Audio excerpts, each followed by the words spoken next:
Start by giving greetings and a welcome to you all from the Louisville Genealogical Society for our one of our fourth Tuesday meetings for this month. And I am Tom Mercer, the LGS president, and shortly I'll be introducing to you member of our program committee, our own Nancy Robertson, and she will be introducing our presenter today, which is on the topic of immigration ports of entry. I believe Nancy will also be briefly addressing upcoming events, programs as well.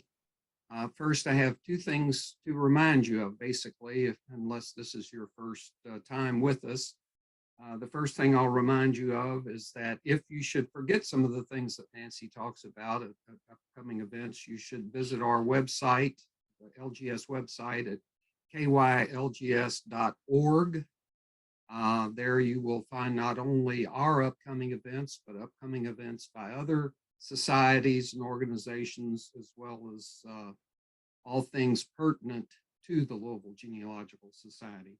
Secondly, I will remind you that if you have any questions, you should type them into our chat, use our chat button and type them in. At the end of the presentation, Nancy will be taking those questions and passing them along to our presenter. So without further ado, I will now turn the program over to Nancy. Nancy, take it away. Thanks, Tom. I just want to, like Tom, welcome everybody today. Excuse me.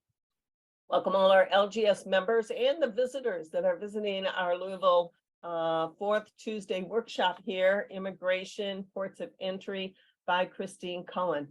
I'd like to ask you right now, I'm going to go through just a few announcements, but if you could go to the chat and type in where you're coming from, we would appreciate that. I know we're going to have a lot of people here with us today, and it's just kind of interesting to know where everybody's coming from.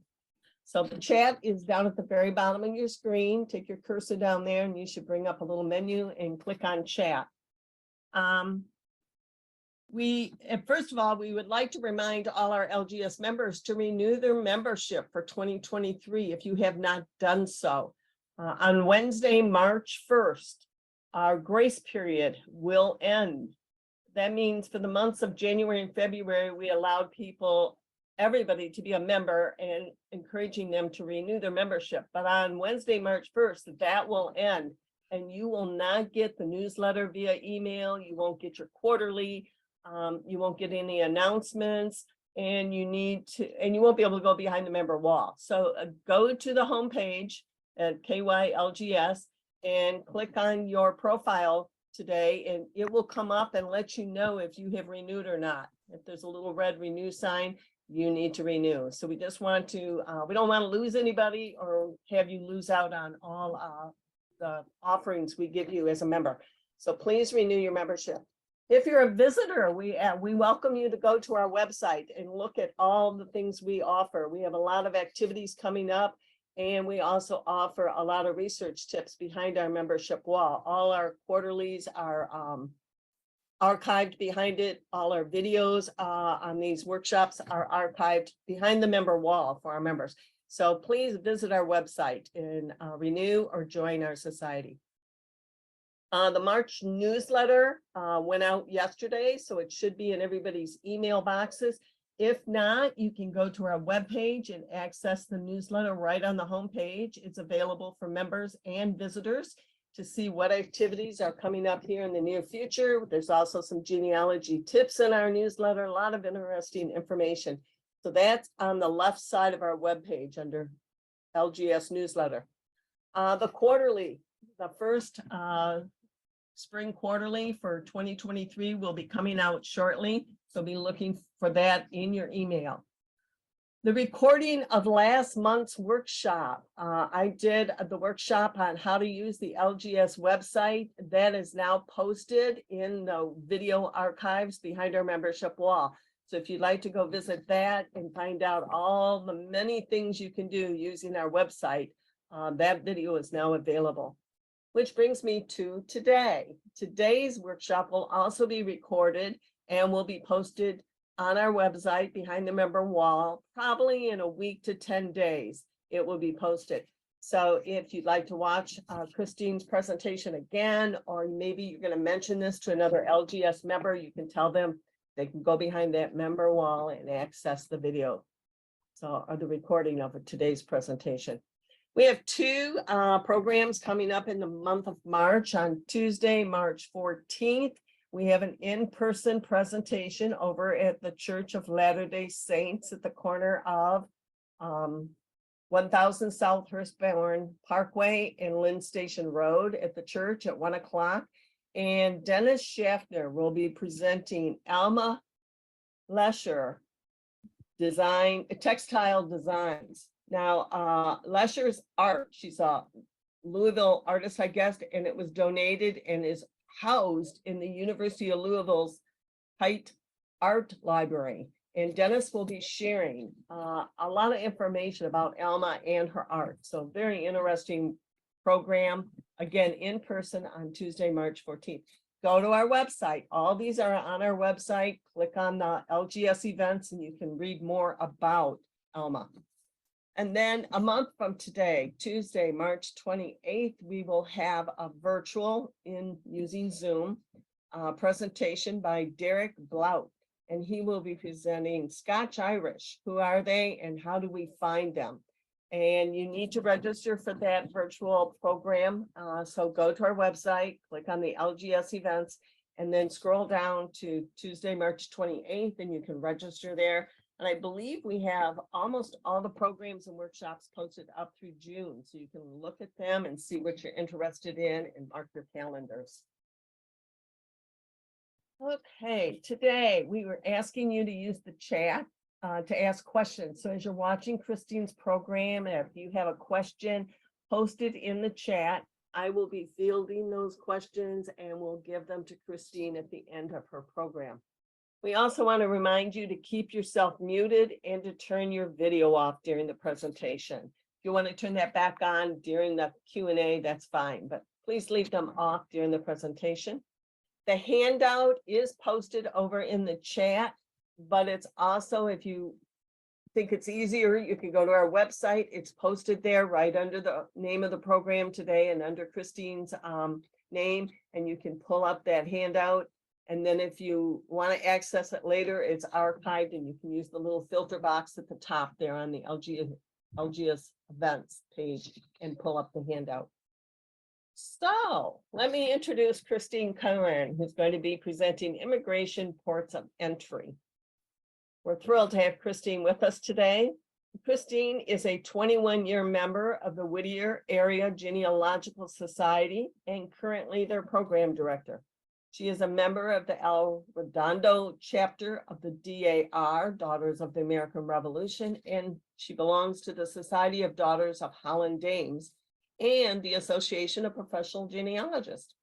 Her interest in genealogy began in 1977 with the airing of the TV miniseries Roots. She's a native Californian, a graduate of UCLA, and she works for, I'm not sure how to say this, Christine. Vittel Aviation Company. So we welcome you, Christine, to Thank you, Nancy. Thank you so much for having me here today. Let's go ahead and get started. I'm going to share my screen and start my slideshow and swap so you don't see my presentation mode. I am going to stop my video so that you can concentrate on the presentation. So if everything looks good, I'm going to go ahead and start. Looks good. Thank you so much for having me here today. I hope I can give you some ideas on where to find your immigrant's port of entry. So today's agenda, we're going to talk about the colonial period of immigration where your ancestor was perhaps just noted as a piece of cargo on a ship that came in. The immigration period 1820, 1892, where we get a little more detail, not a lot more detail, but at least your ancestor was a passenger then on those customs lists. And then 1893 to 1960, we're going to see where we can find those immigration clues in censuses, voter lists, naturalization documents. And we're going to perhaps think outside the box on other ports, Canada, Mexico, looking for outbound passenger lists, ethnic group passenger list, Percy, registry files, things maybe you hadn't thought of are used. But I want to put a little bit of perspective on your research. Realize that during this period, according to the source, 47 million immigrants came in 1607 to 1990. So if your ancestor came in between 1881 and 1920, you're trying to find your ancestor amongst 23 million people. So don't get discouraged. This can be challenging. So during that really early time frame, keep in mind, especially during the colonial period before the American Revolution, the American colonists were not really Americans. They were just British coming here or Germans coming here. There was no effort to keep track of who came in, who came out. They were just crossing and going to a colony. So there weren't any list kept. Then they were considered cargo. They were on ships going back and forth across the Atlantic with goods, and it seemed more profitable if you had a little space to throw a passenger in there. So you may never find a detailed passenger list. You may find a diary, a journal, a letter home, something in an archive. That's all you're going to find oftentimes during this really early period, not a lot of detail. So I just wanted to throw up an example of a ship that came into Philadelphia in 1810, and we see the most important items at the top, the packages and contents of cargo of wine, of casks, of cork. But at the very bottom, it seems almost as an afterthought, we see John Bruce and family with the 2 trunks and bedding. So they weren't a priority to that captain to see to their welfare, to make great notes about them. It was more important to get those goods across to make money. So during the early time frames, you may want to look at a website I have listed on your handout here, the Pilgrim Ship List from the early 1600s, which lists the very early ships that came in of 7,100 families. There's about 290 ships listed on here. We get the name, where they left from, and where they arrived to. So a little bit of detail. So we're going to see something like this about the George that came in for George Bailiff, who came in 1621. He was a servant for George Sandys, and he arrived in James City. And that's about all you're going to get. So I want to tamper your expectation on learning very much detail. You're just going to get very, very basic information in these books. If you haven't done so, I encourage you to perhaps join AmericanAncestors.org, part of the New England Historic Genealogy Society, if you're doing very early, especially New England research. They do have a lot of resources that you can use for free. They have a wonderful newsletter. But one thing they do have behind their member paywall, which you can sometimes use at your local library or family history center, is something called the Great Migration Study Project, where they have thoroughly vetted and detailed immigrants from 1620 through 1635. So, and you can be very much assured that what they have listed in here is very research and thoroughly accurate to the best of their abilities. So if you haven't done so, pop on over to their website and see what you can find if you're looking for early immigration. What are they perhaps looking at? Well, they're looking at items they found on the Internet Archive, such as this, the original lists of persons of quality on archive.org. If you haven't done so, this is a website where there are scanned digital books on here. So these are people coming in from 1600 to 1700. Again, not a lot of details. 1635, 21 May, Thomas Knight, who's 21, has arrived. And that is all you're going to get, but at least it gives you something. Or Haughty Trust. I'm sure perhaps a lot of you have used this book series, similar, where they've digitized books. If you have any German pioneers that came in, and I'm sure a lot of you do, you may want to look for something like this, where it gives a list of people arriving during 1727 to 1808. Have you ever used Archive Grid? Well, these are 7 million records that are stored in archives, historical documents, personal papers, family histories from 1,400 archives across the United States. So these are libraries, museums, historical societies. So I just went in and typed in the word passenger lists, and I selected just a broad variety of what you're going to find in the Maine Historical Society, passenger lists from steamline boats from a particular period, documents relating to Huguenot immigration, papers relating to immigration in the Mystic Seaport Museum.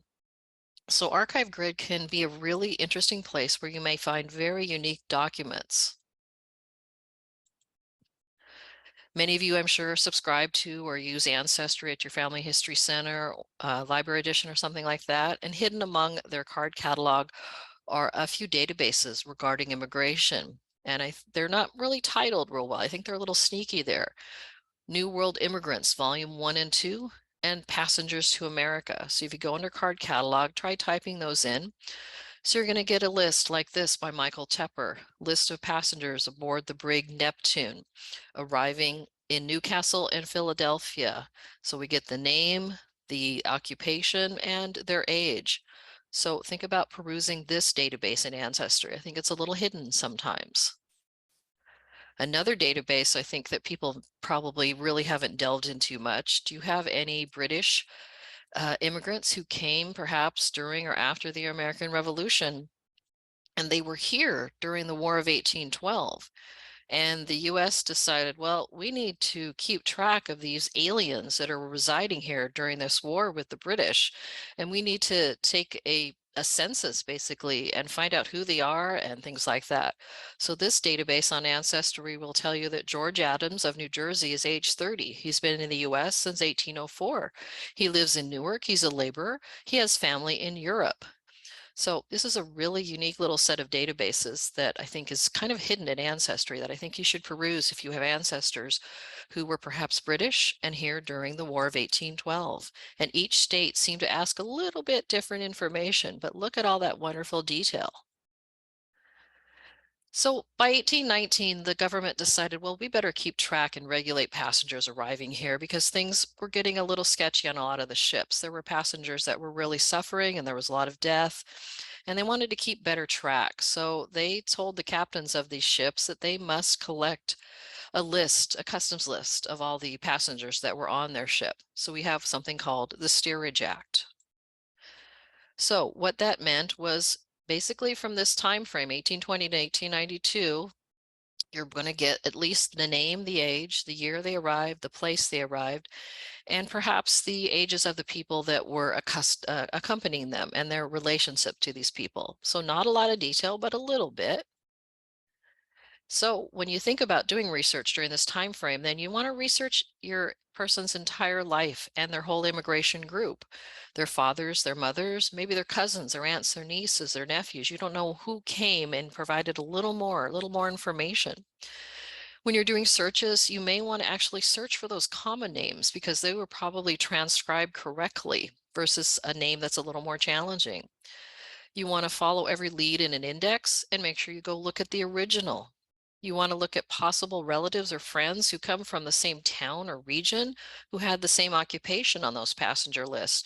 Don't just narrow in on your ancestor. Peruse those pages and see if you find other people coming from that same town or who was also a carpenter, a cooper, something like that. They may have been friends or families or associates together in the old country. So make sure you look at this. They say Elizabeth Shown Mills, their fan club, their friends, associates, and neighbors on those passenger lists.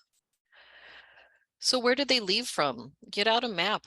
And if you know approximately where your ancestor lived, look and see what perhaps is the most logical point that they departed from. It may not be the one that you initially think of. Maybe a waterway was closer, so they left out of Rotterdam, or they left out of Marseille, or they left out of Odessa. Look at a map and think outside the box sometimes for those ports of departure. And then where did they come into the US? Obviously, New York is the most and biggest port of entry, but we'll see some examples from other places: Philadelphia, Wilmington, Galveston, Tampa. And the US basically had about 75 immigration stations during this period. As you can see, there are a lot of choices for our ancestors. So, of course, New York, port of entry, 23 million coming in this 100-year time frame, 1820 to 1900. But we see Boston, 2 million. We see Baltimore, 1.4 million. New Orleans, 700,000. So there were other ports of entry other than New York. So what drew your ancestor here to a particular port? I thought this was interesting. On the left here, an advertisement in German talking about going from Hamburg to Antwerp to Galveston, Texas, and back and forth. An ad to German immigrants telling them to come to Allegheny and Butler County in Pennsylvania. A help wanted ad for girls, come to Connecticut and get a job. So these are the things that your ancestors saw, perhaps your ancestors saw here in America and sent to the families back home. So they were, I think a lot more broad in their search and knew a lot more than we give them credit for sometimes about where the jobs were and where people were. Did they perhaps take a multi-port route? Most ports list on passenger lists. It's not always the original port. It's where they made their last stop before coming to the US. And there was a huge trade market between England and the US for a very long time. So you're going to see a lot of people perhaps leaving Europe proper, Germany, France, Holland, Belgium, Switzerland, and going into England and leaving out of ports of England, Liverpool, Hull, things like that. Those are big ports of departure. So you may want to think outside the box and look at other ports of departure. So we're going to start with New York. It wasn't actually always the leading port. It was established by the Dutch. It was the leading port after 1825 when the Erie Canal opened, and it was so much easier to traverse the state of New York into the Great Lakes. It's estimated that 70% of our ancestors probably came through the port in New York. So that's probably going to always be your first place that you want to start looking. And it may have been called a different name of something. If you've ever read a diary, read something old, it may have been called Castle Garden. That was the Port of New York for a long time, 1855 to 1890. It was the barge office, and then finally it was called Ellis Island. So where can we find some of these passenger lists? Well, let's go for free, of course, first, and go to Family Search. Go to Search Records, browse all collections, and go to Collection Type. I want a collection type of migration and naturalization. I'm going to select New York, and I'm going to type in a keyword of passenger. And this is what's going to pop up. And as you can see, 28 million passenger lists, 25 million arrivals into Ellis Island. So this should probably be your first stop when you do some research.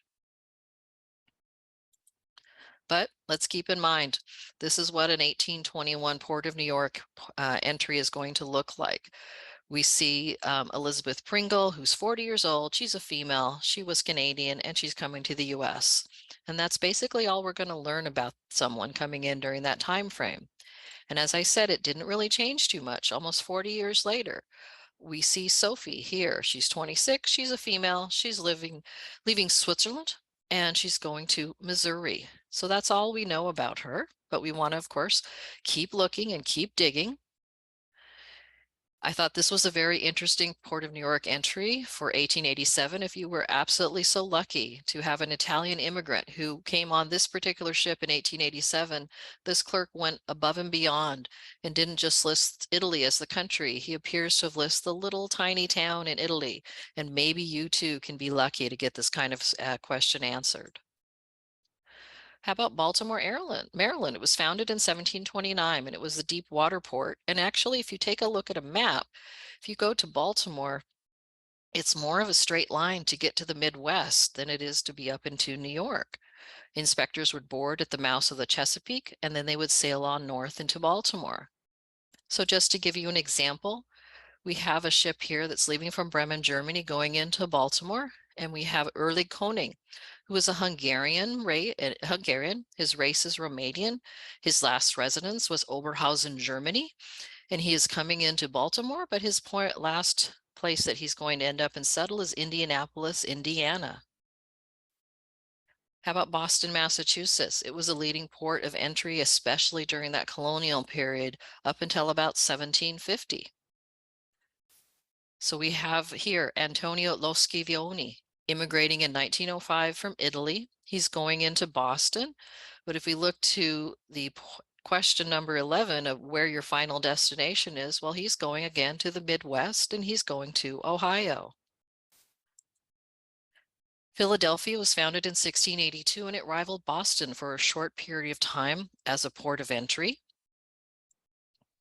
So we have something like this, a port of entry in 1895. And I just thought it was interesting to look at all the different places that these people were going to settle after they left. They're going to Toledo, Cincinnati, Buffalo, and finally Philadelphia.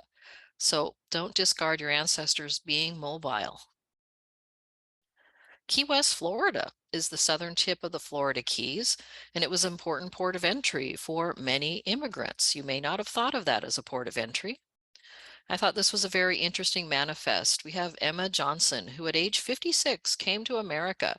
She is Swedish. She is sailing from Havana, Cuba, going to Key West, Florida, but we look on the far right and it asks what's your final destination? Well, she's going to, of course, New York in a very roundabout way. Founded by the French in 1718 and controlled by the Spanish until 1762, and then we took it over in the US as part of the Louisiana Purchase, is the Port of New Orleans. It was the fourth largest port in the US by 1840.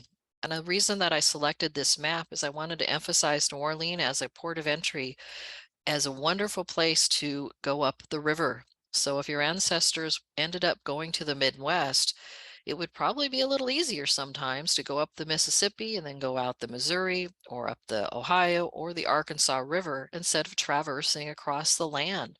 So think about looking into New Orleans. So here we have some Irish immigrants leaving Liverpool. They're arriving in New Orleans and they're settling into San Antonio, Texas. And Galveston, Texas was established in 1825 by a proclamation of the Congress of Mexico, and then it turned into the state of Texas. This was a big port of entry for a lot of Jews. So if you are looking perhaps for some Jews that settled into the Midwest, think about looking as Texas as a port of entry. So here is an example from 1910 of a lot of immigrants from Germany and Bohemia who are then settling into Galveston, Texas and Colorado. Yeah, we don't think about it, but a port of entry does not always have to be water. It can also be basically a border crossing. So a lot of immigrants may found it cheaper and easier and actually quicker to sail from Europe or England into Canada and then traversing into the US. However, they did not really keep great records during the early time frame. So unfortunately, it wasn't until about 1895 that these border crossings were recorded at all. So there are great border crossing records, but only during that late time frame. Before that, they did not keep track. And I just wanted to show you this nice map that I found from the Library of Congress that shows you an example of the Canadian Railway that was traversing Canada. And as you can see, it crisscrosses and goes very near the border. So if you're arriving on the east coast of Canada, you can then jump on a train and continue your voyage. So we have something like this, Canadian incoming passenger lists and a database on ancestry into St. John, New Brunswick in 1911. And as you can see, a majority of these people are then leaving Canada and going to New York, Boston, Chicago, Portland, Minnesota, Minneapolis. How about Vanceboro, Maine as a port of entry? Shipping lines switched their routes to Halifax, Nova Scotia, and Portland, Maine during the winter months when the St. Lawrence Seaway would freeze. The seasonal patterns mean that if you know one of your ancestors landed in Portland, they're more likely to have arrived in the period between October and April. And as you can see, it is easy to enter the US from this port. And there's a second set of databases on ancestry and family search. So we're going to have a record of registry such as this. Santo Mato, who's an Italian immigrant, age 23, from Italy, arriving in 1901 and going on to Connecticut. And you get a little photograph of him. Michigan as a port of entry. We see Matti Niskasen, 32, born in Finland, arriving in 1912. He's a Russian nationality. He lived in Finland and he lists his father's address. He's going on to Michigan to see his sister who lived there. So definitely chain migration, friends, associates, and neighbors. One person came over and then a trickle would follow behind and end up in the same place. For Canada, think about going into Idaho, Maine, Minnesota, Montana, New York, North Dakota, Vermont, and Washington. So don't forget these kind of ports of entry that you don't always think about sometimes, I think. If you think your ancestor may have came into Canada, think about going and using the Canadian Archives. They have a wonderful website that they just recently redid, and their A to Z tools and guides. You go into filters, topic of genealogy and family search, subtopic immigration, and their databases. And they have databases of immigrants before 1865, passenger lists from 1865, and so on. So think about exploring those Canadian resources. How about the other side of the US? 1895, again, we started regulating who came across the border. So do you have ancestors who perhaps settled in the Southwest, into Texas, into Colorado? They may have come through Mexico. So again, on Ancestry, here is a database of Europeans arriving in Veracruz, Mexico. And I just thought this was a wonderful example of the broad scope of immigrants who came from all over the world. We have Swiss, German, Italian, Greek, Jews, and Turks and Syrians all coming into the US to work via Mexico. El Paso, Texas is another place of entry. And again, another database. We have Blanche Ronaldo, who was born in Basel, Switzerland. Her race is German. She last lived in London, and she's entering the US through El Paso. She's on her way to Japan to see her son. So quite the worldly lady. But look at all the wonderful information on this passenger immigration service record. U.S. border crossings, 1895 to 1964. We have Catherine Mary Tyler, a housewife from Limerick, Ireland, who's entering through Laredo, Texas in 1946. But they also asked her, when did you last come into the US? And she kindly states, oh, no, I came to the US on the ship Cedric into New York in 1904. So perhaps your ancestor was a little more mobile than you realized and went across and came back again. So look at all these different ports of entry. If you want to get a one-stop shop for where to look for a lot of these ports of entry, you may want to go to the wonderful stevemorris.org.com website and use some of his tools. He's going to start out with Ellis Island and New York passenger lists, but make sure you scroll down on his site and you have a wonderful place to do some one-stop shopping of Baltimore, Maryland, New Orleans, etc. He also does a nice job at the bottom there of doing some databases for ethnic groups, Germans, Italians, and Russians. So if something was noted on a passenger manifest as someone as being Italian, they were listed perhaps in these databases. So I did a search from one of my husband's great-grandfathers. His name was Wolf Schreier on Steve Morris's website. I am able to search if I know a ship name, a companion name, a hometown, a port.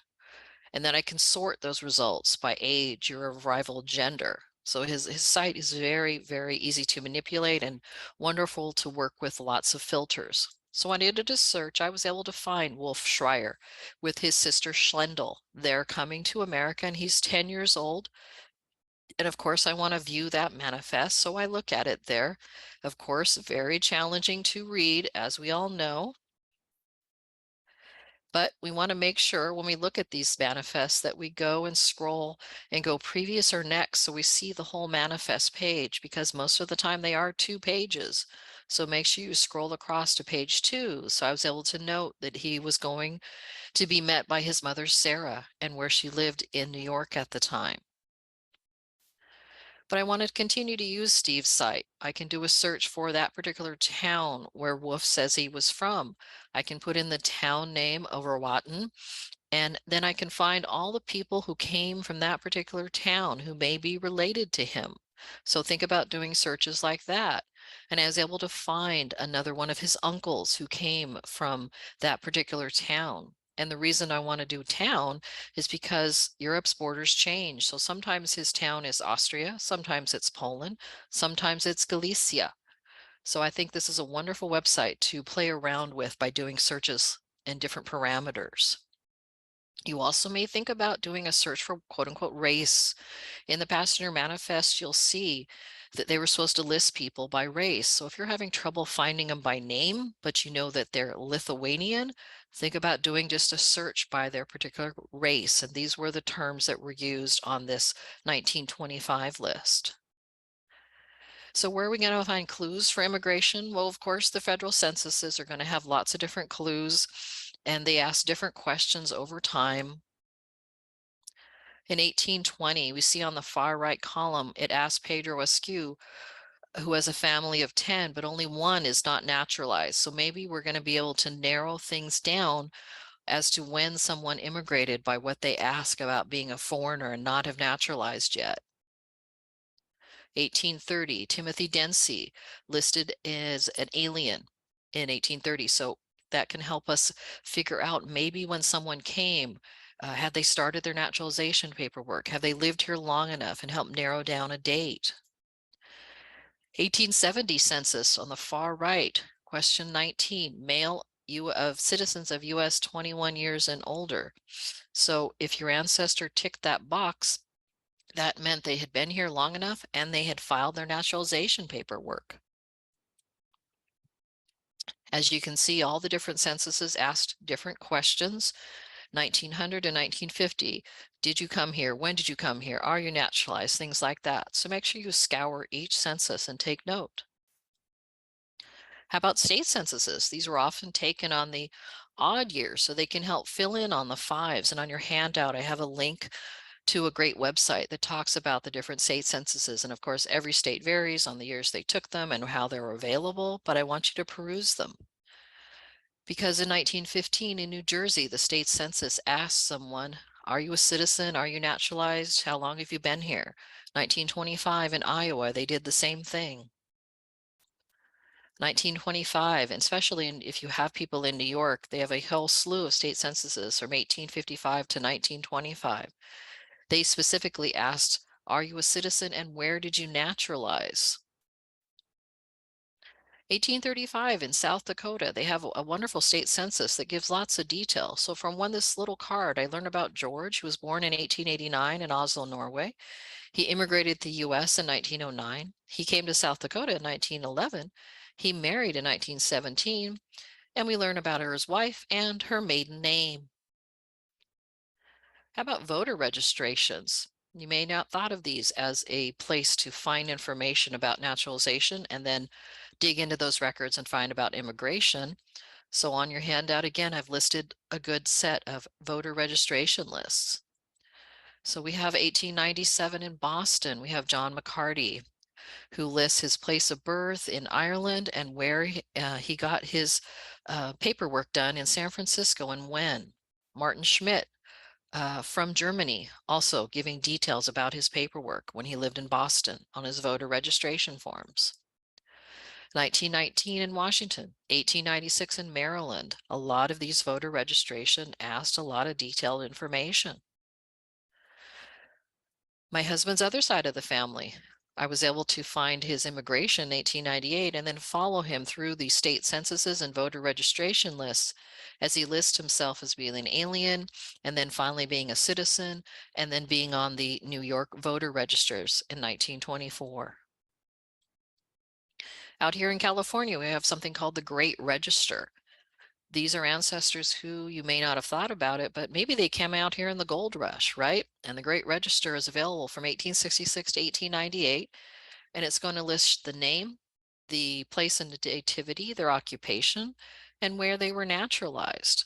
So I did a lookup here for John Frederick Abel, and I found his naturalization in Wisconsin, as he had stated on those forms. And then that led me to find him in the newspaper. And his obituary, it told me he came to the US in 1952 from Germany. So one clue will lead to another clue, which leads to another clue. How about draft registrations? Do you have any male ancestors who were living in the US? And they do not have to be native born. They can be an immigrant. Over 24 million men were registered in the draft. Well, what did they have to note in their draft? They had to note their citizenship. Were they an alien? Had they filed their first papers, such as these two gentlemen? Were they voting on their father's papers? So you're never going to find their naturalization papers, but you're going to have to look for his father's. or that he was a naturalized citizen. So you want to look at these registration cards for detailed information.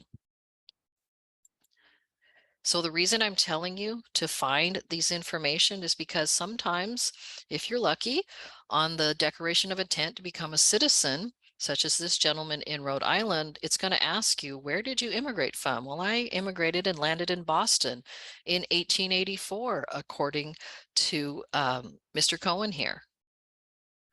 Or in 1936, the Declaration of Intent for Barbara here, and she's going to tell you that she arrived in 1906 in Boston, Massachusetts. And after 1906 in September, you're going to get something called your certificate of arrival. If your ancestor arrived after that date within their naturalization paperwork, the INS had to go through the passenger manifest and find your ancestor listed, and then they created this certificate. So that will give you the exact entry. In New Hampshire, we have petitions for naturalization. And on this gentleman's petition, Mr. McBride says that I came from Ireland and I came in New York and I arrived in 1856. Or petition of naturalization in 1910 when they were standardized and a little easier to read.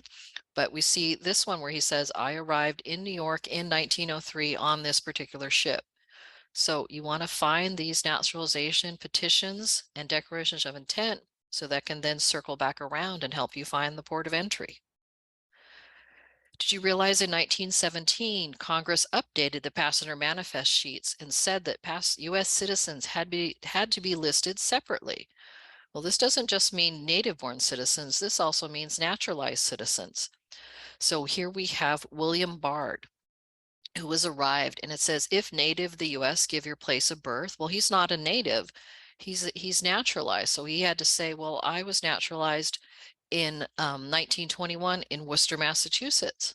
So I was able to then go back and find that he did file a petition for naturalization and his port of entry was listed on all his paperwork. Have you ever seen these brown books in a library when you've done research? These are called Philbys. That's what everyone calls them, passenger immigration lists. And if you ever look through them, 4.7 million people are listed in these books, and they can be a little challenging to try and use. So if you have access to Ancestry or MyHeritage, you may want to look at their index to help you use these books because they've been digitized and put on Ancestry. So I'm going to look up William Hay on Ancestry.com, arriving in 1840 in Mississippi. So Philby has said, yes, I have found a William Hay arriving in 1840. And the reason I have is because he's gone into the Family Search microfilms and he has found the naturalization records for Project Mississippi and was able to find William listed there. So you were then going to have to go to the trouble of finding his bibliography and finding that source, but you'll never find it otherwise probably. But Mr. Philby has given you some breadcrumbs to go find it on the index. So we have Barbara Kolick here. I found her listed as coming as age 28, arriving in Maryland in 1870. And Mr. Philby says he knows this because he found it listed in a book. So I went out to WorldCat and I plugged in my library zip code of where I live. And it tells me that I can just go down the road to the Orange County Family History Center and I can look at this book. So think about using Mr. Philby to help you in your research. William Clima, according to Mr. Philby, is listed as a Chelsea pensioner in Upper Canada and Great Britain in the Ontario Genealogy Society newsletter. So I'm then able to go to ogs.on.ca and look him up, and I can contact them and see if they'll send me the documentation about William. So think about using Philbys to give you some hints. On your handout, I've listed a lot of wonderful websites, such as Genius Search, ports.html by Joe Bine. He has a lot of wonderful resources on his website, and he's always updating them. One section he has is ports of entry and their immigration records, where he does a nice job of consolidating everything. He also shows you something like this: to New Orleans, to Oregon, to Pennsylvania, to San Francisco. And he's always updating this, where you can find different records on GermanRoots.com. You can break it down, as I said, by ethnic group. What if you have Scots? What if you have Irish? What if you have English? Complete book of immigrants, different books that are available. Use Joe Bine's site. It's a wonderful, wonderful site. Immigrantships.net is a wonderful site that's been for 24 years crowdsourcing these passenger lists by fellow genealogists who take the time to look at the lists and transcribe them for you. So you go on the left there and you do a search and you plug in a surname. So I plugged in a surname of Odgers and I get 20 results where they've gone through all of these different ship lists and found the surname Odgers listed. How about having a passport? The US government did require passports for our ancestors after basically World War I started. So maybe your ancestor came here and was here during World War I and got a passport and then went back across the ocean to meet a girl and marry her, to bring over his parents, to bring over siblings. And he needed a passport to come into the US. So both Ancestry and Family Search have passport applications. And what are you going to find on his passport applications? Well, of course, you're going to find where someone originally arrived in the US. And if it's late enough, you may find a photo. You may find a business card of someone. Passport applications are wonderful ports of entry detail. What about going back and forth across the pond? Do you have ancestors who perhaps came over here, earned enough money to then go back home to buy some land, but they had some children while they were here and their children stayed? Or maybe like my grandfather, he came over here to earn enough money and then went back to England to marry my grandmother before she came over later. So when I was a baby genealogist, I found my grandfather immigrating in 1913, and I was very excited that Leonard Johns came from England and was going to Silver City, New Mexico. But I wasn't a great genealogist because I didn't thoroughly look and see the whole set of questions that were asked from him in 1913. So on your handout, I've given you links to the immigration forms for the Port of New York that you get from the National Archives. And it's really good to download them to see every question that was asked because the questions got more and more and more detailed over time. So I would have learned that my grandfather, if I had scrolled over on line 17 and they asked him, have you been in the US before? I would have realized, oh, he said, yes, I was here 3 years ago. So that told me, oh, I better go and look in 1910. And I did, and I was able to find him coming over with his brother at that time. So when you look at those passenger manifests, make sure you read every single column. Make sure you get a copy of the form so you know what was asked, so you can scrutinize and wring every piece of information out of those records. Now, what if you just can't find your ancestor coming into the US? So maybe you want to look on the outbound passenger lists.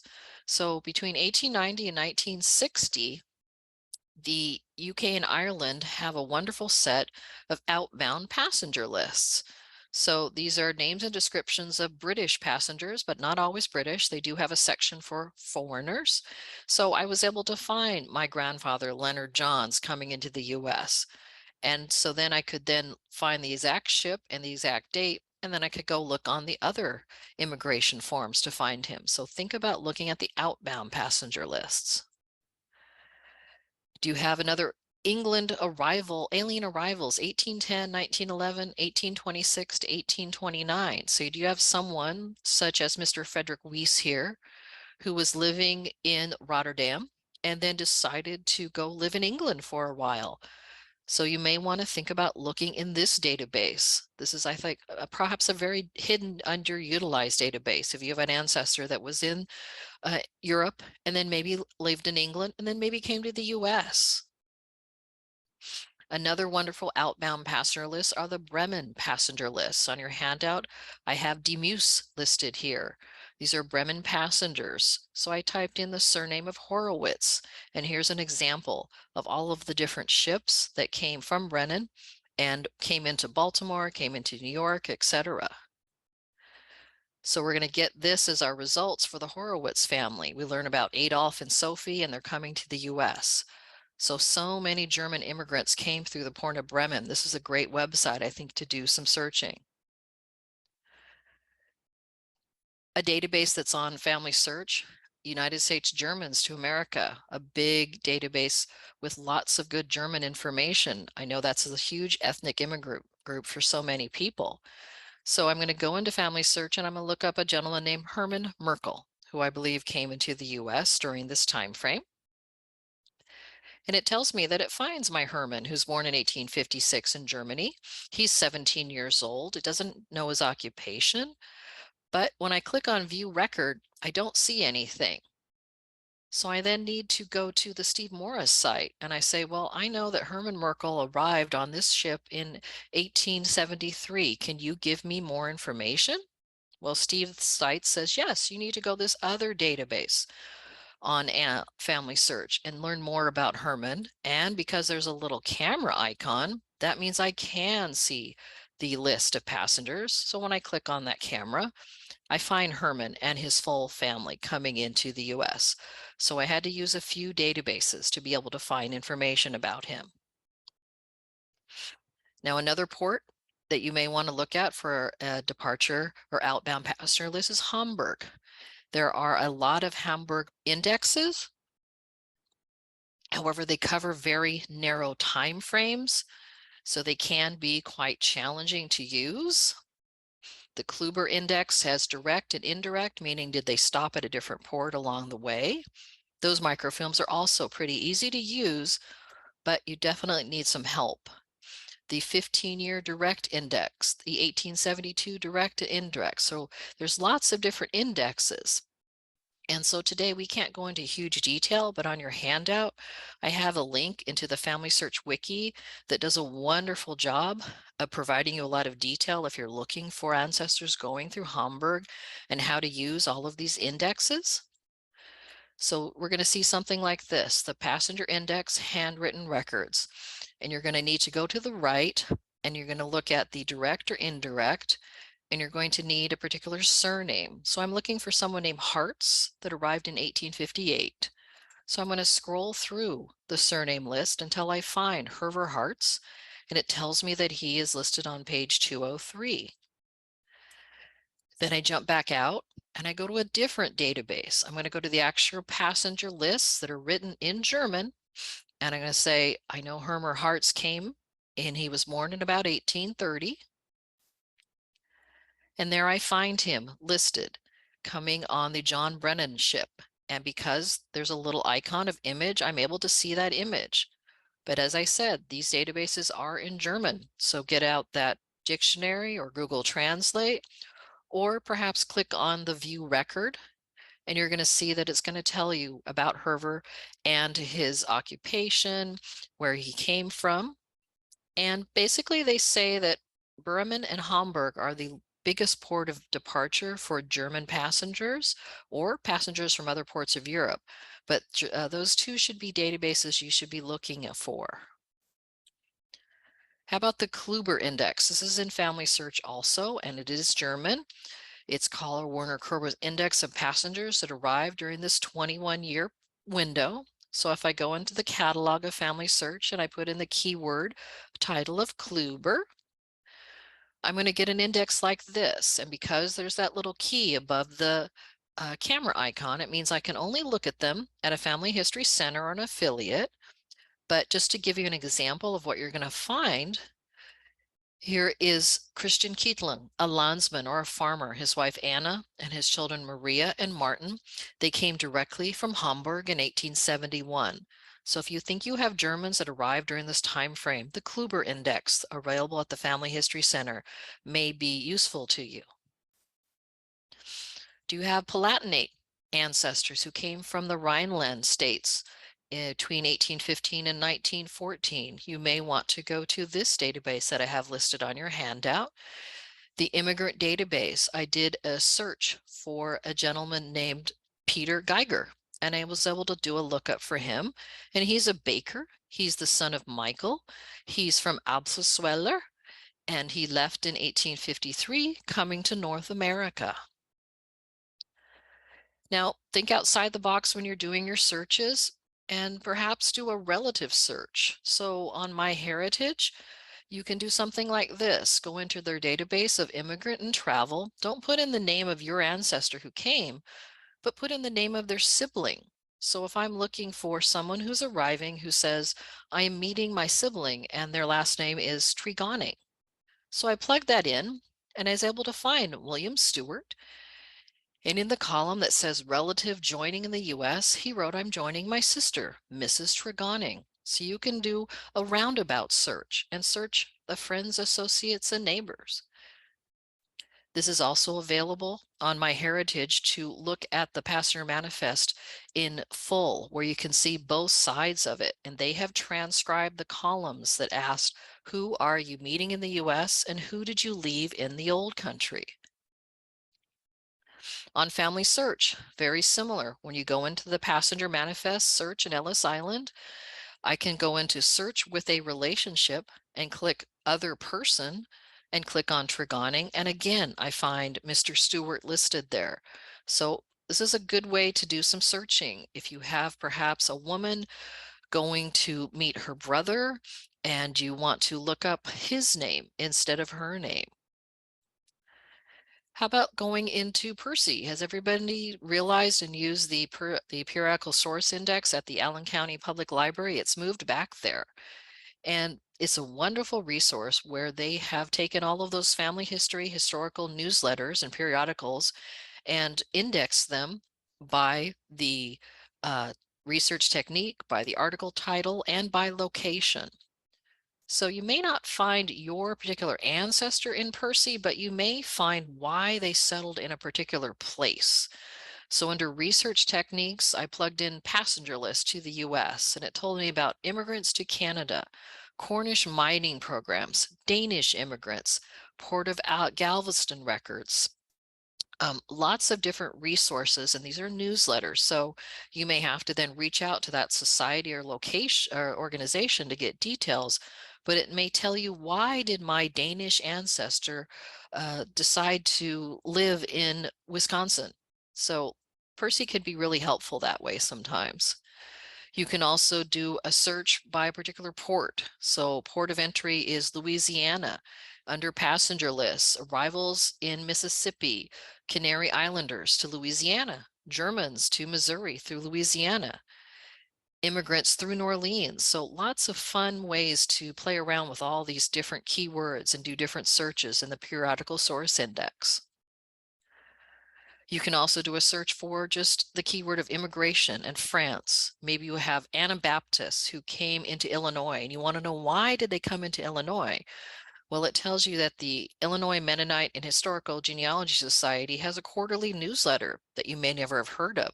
So you then use your friend Google and type in the name of that society, and they have a whole database, and you can contact them and see if you can get copies of that particular newsletter.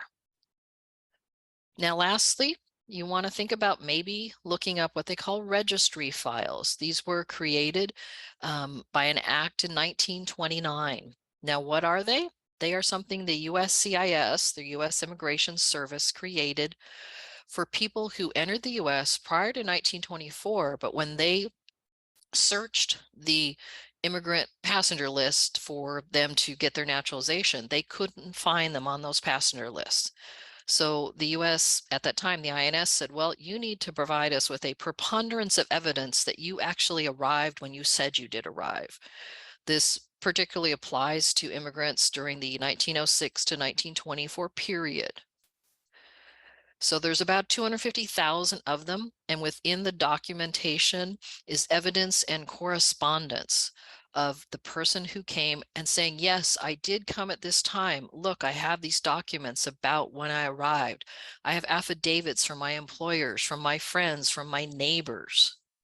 So they do an investigation about the person, giving lots of details. When did you arrive? Who did you arrive with? When were you born? So here's examples from their website, something about school records, just something from their church. So if you're lucky enough to have an ancestor who perhaps got a registry file, it may be a gold mine of information. So you're going to do a search on their site with your ancestor's name, if they find the correct person, it will then, you'll need to pay for the actual record. Currently, it is $65, but that is under scrutiny right now and may go up to $100 to do the search. And when you do request, you want to provide them with, of course, a preponderance of information. So they find your Johan Johansson as opposed to a different one. So everything you can find about the person, you want to provide with them, and you can send them PDFs and JPEG files. And you want to give them every name, every birth date, every version of somebody's name. So think about that when you're making a request for your $65 as of right now, which could go up to $100 when you make your request. So you're going to submit your request and you're going to get a case ID. And from what I read, because of the COVID shutdown, they are currently working on the requests from December of 2021. So realize that it could be a couple years, unfortunately, before you get any information back. So once you've submitted information, you though are able to get that ID and go in and do a checkup into their site and find out how your request is coming. So step 2, if they send you something that says, this is who we found, do you think this is the right person? If so, I would like to request a copy of the actual record, which right now is $65. But the actual record is likely to go up to $245 and could take almost another year to get. If you're interested in not having this happen and make your voice heard, that you don't want this to happen, I would suggest going to a website called Records, Not Revenue, and reading about your ability to request to your congressman and to the USCIS that you don't believe that this is fair to have to pay this much for these public records. So in summary today, I want you to search port of entry, not just New York. I want you to be creative in their searches. Who did they meet here? Who did they leave behind? I want you to look in federal and state censuses, voter lists, naturalization, passports. Think about searching ethnic groups, and all else fails, perhaps go ahead and use the USCIS as a port of entry request. So thank you so much for your time today. My name is Christine Cohen. If you have any follow-up questions that you think up later, please feel free to email me, go to my website. I am on social media. All that information is on your handout. And with that, I'm going to stop sharing and see if there's any questions. Turned on my video. Thank you, Christine. Excellent, excellent. So much information. It was so good. We do have a couple of questions that came in, so I'll start with those. And let's see, people are still asking about the handout. The handout was posted on the chat a couple times. It's also on our website. If you go there today, it's posted right there where this event is posted today. And so you can download it there. And if you look for it tomorrow, you're going to have to go to the search window at the top and search all workshops or lectures, and you'll find it. So I think we answered that. All right, Mary asked the question. Let me bring my notes over here. Were there certain immigration and immigration ports for Swedish or Finnish immigrants? So I think what she's asking, is there any popular ports that maybe the Swedish and the Finnish would have used? Well, basically the ones that you're going to see on a map. But of course, remember, Gothenburg is probably the one that you probably heard of most, but realize that those ports probably weren't that big. So maybe they left the Swedish port and came in and went out through Hamburg or Liverpool or something like that. So you may want to broaden your search that way, because maybe Sweden and Finland didn't have a lot of trade with the US and there weren't a lot of ships coming. Hey, thank you. Good question. Another good question is from Julie Deal. And Julie's family came to Cincinnati via the new port of New Orleans about 1847. She would like to know, do you think they went by river or by train to get from New Orleans over to Cincinnati? And I think this is one of the most common questions asked by a lot of researchers, is how their people got from the port that they immigrated to the center of the country where they were headed. Well, Well, thanks, Silver. I would think that the river option at that time is much more likely. There's a lot more river options probably than there were train options at that time. Yes. Unfortunately, there really are not records for either, though. You're not going to find any train records or any river boat records. That's very unlikely. Yeah, those trains didn't really get going till after the Civil War. Right. If you look there at, was- you can always go into Google, of course, that's your friend, and see if there were any trains in place at that time, but I doubt very much. There were many. My question, I have a question. Well, wait a minute. Let me run over here to there is a handout. Excellent. So how do I? Where were there Great Lakes immigration points of entry? Yeah. Oh yeah, definitely. Look at a map and you'll see there were definitely ports of entry there, because we always think of a port, unfortunately, as, a water place on the East Coast, but Michigan is a port of entry. Detroit is a port of entry. So look on those databases that are in Ancestry and Family Search. Yeah, I'm from Detroit, and I find that some of my relatives actually entered through Canada. Right. And then came to Detroit and entered. So that's also a route that we often don't think about, is especially the Irish came in, into Canada and then would find a way to get to the US. If there were bargain hunters, it probably was cheaper, right, to go from England, and it was probably quicker. If you look on a map, Canada is a lot closer to England than New York is probably. So you don't want to spend you want to spend as least time as possible on that ship, probably. I doubt it was very pleasant.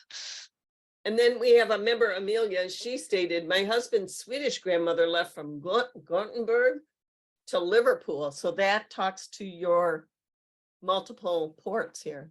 Yeah.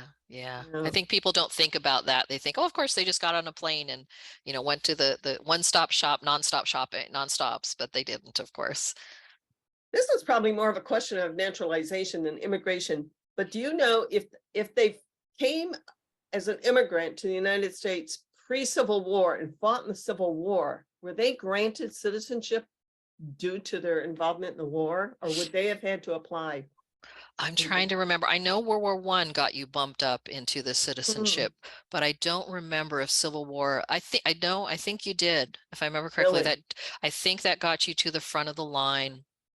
If I And then remember my correctly. follow-up question to that would be, then where would those naturalization papers be? Where they lived?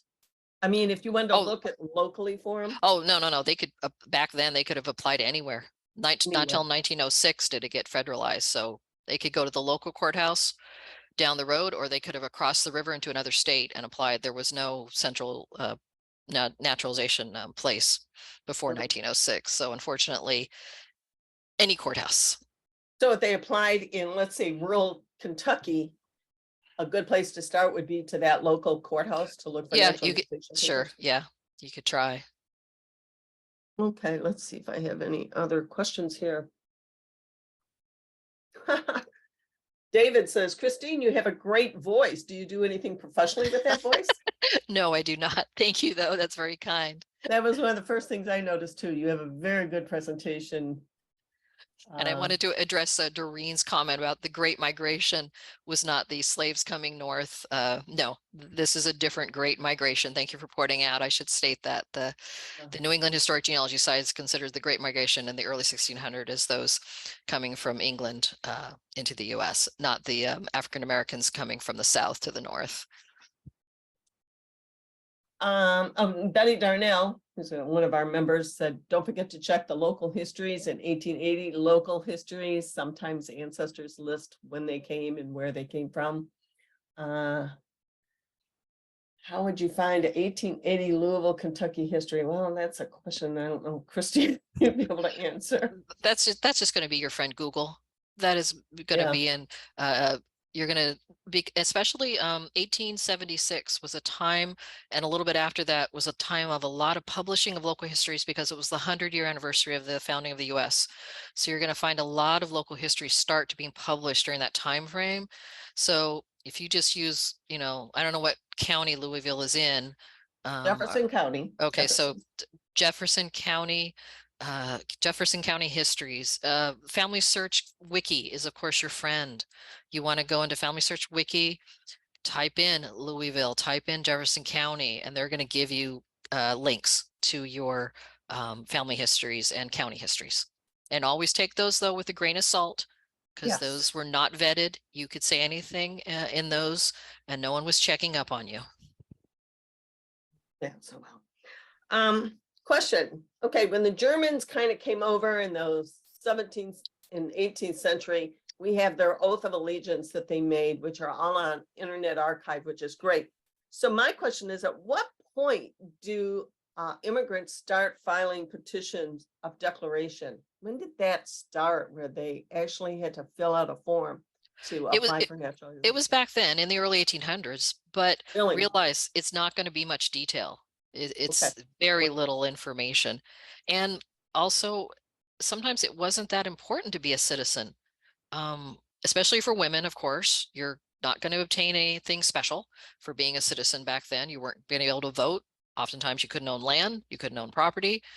So your female ancestors are probably not going to be applying. Your male ancestors are going to be applying, but they didn't have to. There's no law saying they had to. So you may never have gotten citizenship. You just need to look for clues in those documents I talked about, the censuses and things like that, and the voter registrations. So we talked about how the history books aren't vetted, and you got to take that with a grain of salt. Do you have to take those census tick marks where am I naturalized? I mean, I've been looking for one and I'm thinking, did he really naturalize? I can't find it. So well, yeah, that you got to take it with a little grain of salt. You're going to have to find the genealogy proof standard, of course. You know, they could say they were naturalized, but that census taker wasn't asking for his paperwork. So, you know, you're then going to need to do the research, unfortunately. yes. One last one here. I think Donna Brewster said, my great-grandfather came here in 1857 at the age of 5. His parents both died before they became citizens. Would he have had to apply for nationalization? No, there was nothing telling him he had to apply. He may saw benefit from it. Maybe he wanted to vote. Maybe he wanted to participate in the Homestead Act. And the Homestead Act said you had to have at least filed your declaration of intent before you could start working on the homestead paper. So if you wanted to own land according to that document, you know, according to those rules, but there's nothing saying he had to do it now. Those census records, though, if he's 1857 and he's 5, there should be some census records where maybe. 1870. He wouldn't, let's see, 50, he wouldn't quite be able to know. So you're going to have to wait a little bit later. Maybe voter, maybe if he lived in a city where there's voter lists, you could find that he voted. And if he did, he naturalized. But there was nothing that said you had to. Okay.